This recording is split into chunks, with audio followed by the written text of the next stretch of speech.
Ya, dalam segmen ini kita ingin menggali lebih dalam soal pesantren di mana kita ingin tahu sebetulnya bagaimana kesejahteraan para pengajar di lingkungan pondok pesantren ini. Kalau Buya melihatnya seperti apa? Apakah sudah aman begitu kesejahteraan para pengajar di lingkungan pesantren? Saya rasa kalau masalah gaji dan honor ya masih jauh dari yang kita harapkan ya. Kalau pesantren-pesantren milik pemerintah mungkin barangkali sudah cukup apa itu. Tapi umumnya sekolah-sekolah agama itu gaji dan honor gurunya masih jauh lah. Oleh karena itu kita memang sangat mengharapkan juga supaya pemerintah memberikan perhatian lebih terhadap kesejahteraan guru. Itu supaya mereka tenang dalam melaksanakan tugasnya. Jangan sampai dapurnya tidak berasap ya. Ya.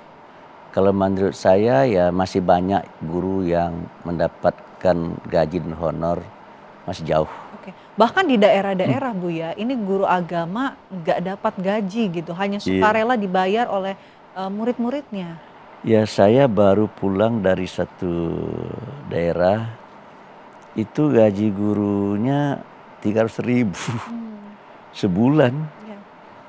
Sehingga mereka datang kepada saya bagaimana cara solusinya, lalu saya carikan solusinya. Ya saya carikan sumber dana untuk membantu. Tapi itu kan yang kayak begitu kan masih banyak itu.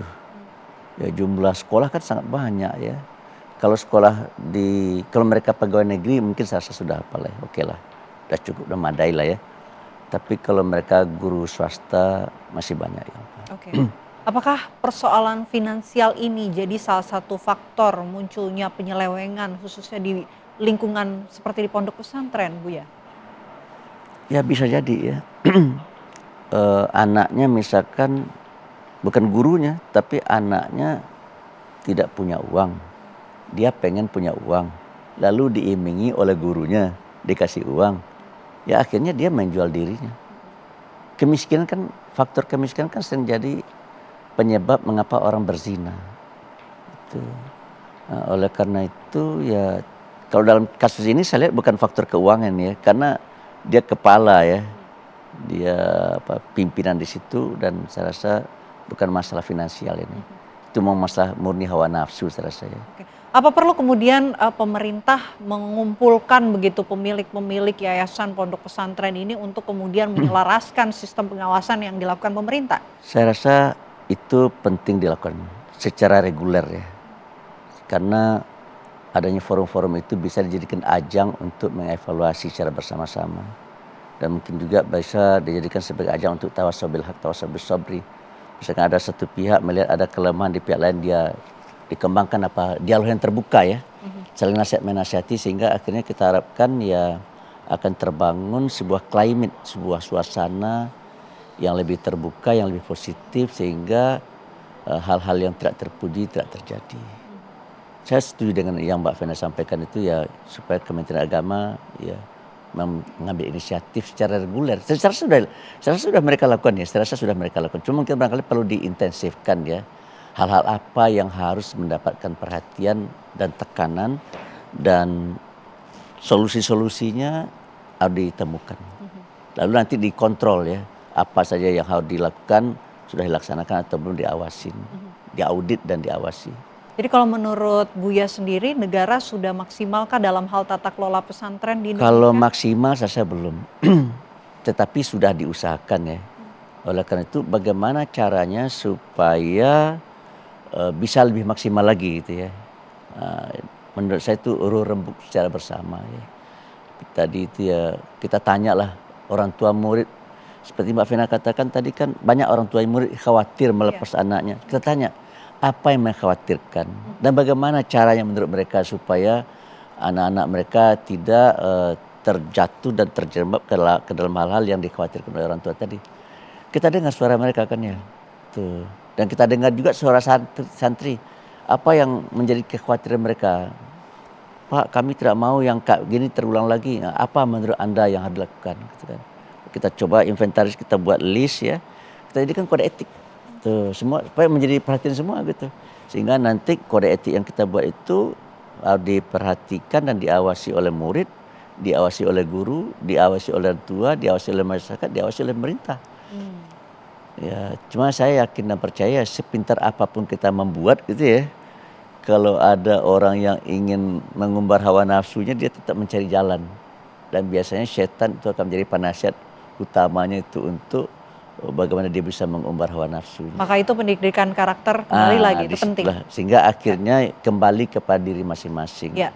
Kalau seandainya masing-masing pihak guru sudah memiliki kepribadian, anak sudah memiliki kepribadian, ya saya rasa insya Allah hal-hal yang kita khawatirin tidak terjadi. Oke, bicara soal tata kelola pondok pesantren, apa yang paling mendesak untuk dibenahi begitu menurut Buya? Hubungan antara guru dan murid ya, di internal sekolah, hubungan antara guru dan murid. Bagaimana caranya supaya murid terbuka dengan guru, guru juga terbuka dengan dengan anak-anak, dan bagaimana mereka bisa mengembangkan kebersamaan di pesantren dan di sekolah mereka itu. Bagaimana mereka bisa berani menyampaikan kebenaran ya, bagaimana mereka bisa menyampaikan informasi tanpa ada rasa takut. Terus itu penting sekali itu ya. Jadi kita jadikan sekolah kita ini menjadi sekolah yang gembira, menggembirakan gitu. Anak-anak senang, gembira, guru senang dan gembira, kepala sekolah senang dan gembira, kiainya pun juga senang dan gembira. Gitu. Saya rasa ini penting nih. Nah. Sekarang kita bicara soal peran ulama dalam kehidupan berbangsa dan bernegara. Bagaimana perannya? Kalau ulama itu kan hanya menyampaikan menyampaikan kebenaran, menyampaikan tentang ajaran agama kepada umatnya ya. Dan saya itu sudah disampaikan ya, gitu. Dan mereka pun juga sudah tahu tuh setelah saya.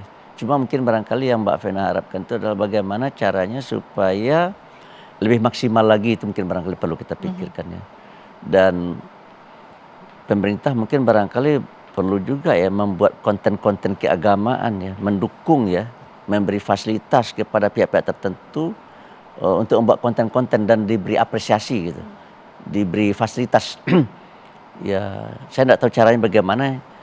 Kalau sekarang ini kan banyak orang membuat konten-konten ya. Bagaimana orang-orang yang membuat konten-konten keagamaan yang menyangkut kepribadian, morality itu diberi insentif. Insentif seperti apa saya juga belum tahu ya. Tapi yang jelas kalau seandainya mereka diberi insentif, mereka tentu tertarik untuk berkarya, dan hasil karya mereka itu dinikmatin oleh orang banyak, termasuk oleh anak didik, oleh guru. Dan insya Allah kita harapkan juga ya itu akan punya dampak positif itu saya. Oke. Pesan Anda Buya bagi para pengasuh pondok pesantren agar kedepannya tidak terulang lagi begitu kasus-kasus seperti ini. Apa pesan Anda? Ya kalau bagi saya pesannya jadidu imanakum, perbarui keimanan kita ya. Kita ini adalah makhluk Tuhan, punya kelebihan tapi juga punya kelemahan. Dan salah satu musuh kita yang terbesar adalah hawa nafsu ya. Kita harus sadar betul bahwa kita bisa akan diperosokkan oleh hawa nafsu kita.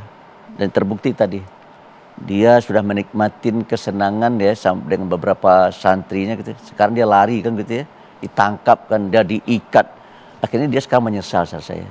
Jadi benarlah kata-kata orang arif negeri kita, sesal dahulu pendapatan, sesal kemudian tidak berguna. Oleh karena itu kita sampaikan kepada kita semua ya, mari kita menyesal terlebih dahulu supaya tidak menyesal di kemudian hari. Saya rasa itu yang penting. Oke. Visi Anda ke depan tentang pesantren di masa depan, apa yang Anda bayangkan gitu harusnya pondok pesantren ini nanti ke depannya akan seperti apa? Saya rasa itu sudah digariskan di dalam tujuan sistem pendidikan nasional. Kita ingin mencetak anak-anak yang beriman, bertakwa, berakhlak mulia, berbudi pekerti luhur, memiliki kecerdasan tinggi, tahu melakukan pemecahan masalah gitu ya. Saya rasa sudah bagus sekali ya. Cuma pertanyaannya adalah apakah tujuan itu sudah kita seriusi dalam implementasi itu? Saya rasa masih belum. Ya. Itu buktinya itu. Ya. Kita ingin mencetak anak-anak yang beriman dan bertakwa, ternyata melanggar ajaran agama kan gitu ya. Yang melanggar kan tidak hanya murid saya, gurunya juga melanggar ajaran agama kan. Gitu.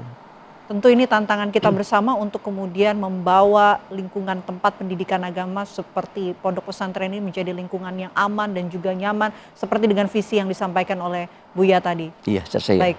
Terima kasih banyak Buya atas waktunya di program One on One. Semoga mudah-mudahan apa yang kita sampaikan ini bisa kemudian mendapatkan solusi terbaik dan juga catatan terbaik tentunya bagi pemerintah dan kita semua untuk bersama-sama mengawasi jalannya tempat pendidikan agama yang seharusnya menjadi tempat ataupun ruang aman bagi anak-anak untuk berkembang dan juga mendapatkan pendidikan agama. Ya. Terima kasih Buya sudah Sama-sama. meluangkan waktu di program One on One. Semoga sehat selalu. Assalamualaikum warahmatullahi wabarakatuh. Salam.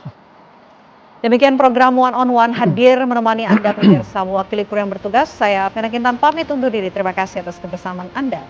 Sampai jumpa.